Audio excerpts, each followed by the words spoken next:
यह डिक्टेशन 80 शब्द प्रति मिनट की स्पीड से रहेगा। डिक्टेशन स्टार्ट होने में 5 सेकंड, 3, 2, 1 स्टार्ट। महोदय, मैं दिल्ली के संबंध में भी कुछ कहना चाहता हूँ।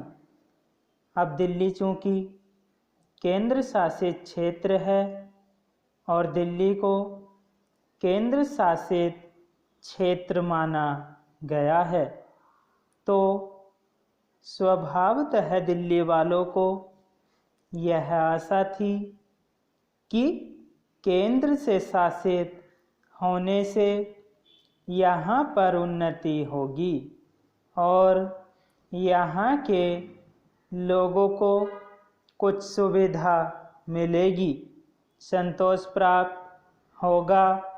किंतु मैं यह देख रहा हूँ और लोगों में भी यह भावना बढ़ती जा रही है कि जब से यह केंद्र शासित क्षेत्र हुआ है, तब से शासन में निरंकुशता आने लगी है और लोगों की ओर ध्यान कम दिया जाने लगा है।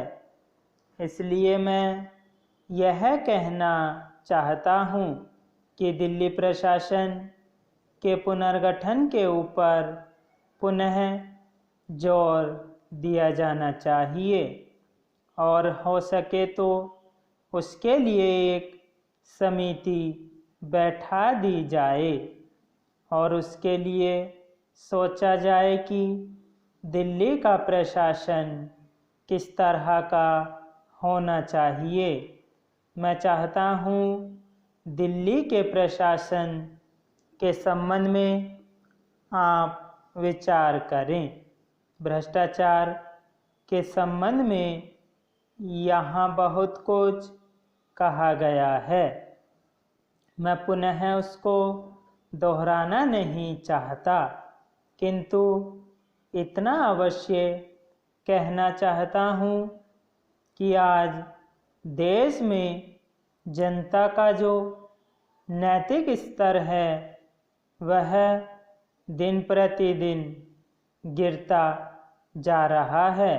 सरकार को यह सोचना चाहिए कि उनका वह नैतिक स्तर किस प्रकार उठाया जाए और किस तरह से लोगों की भावनाएं बदली जाएं, किस तरह से लोगों में अनुशासन रह सके, इसके लिए सोचना अत्यंत आवश्यक है। हम जब भ्रष्टाचार की बात कहते हैं तब यह तो सभी मानते हैं कि भ्रष्टाचार है और इसमें कोई दो राय नहीं है कि भ्रष्टाचार मौजूद है। छोटे से अधिकारी से लेकर बड़े अधिकारी तक यह फैला हुआ है। भ्रष्टाचार केवल प्रशासन में है ऐसी बात नहीं है, वरन यह लोगों में भी फैला हुआ है। जब करों की अदायगी का प्रश्न आता है तब लोग दो खाते बना लेते हैं और आयकर की चोरी करने का प्रयत्न करते हैं और कर से बचने के लिए भ्रष्टाचार करते हैं।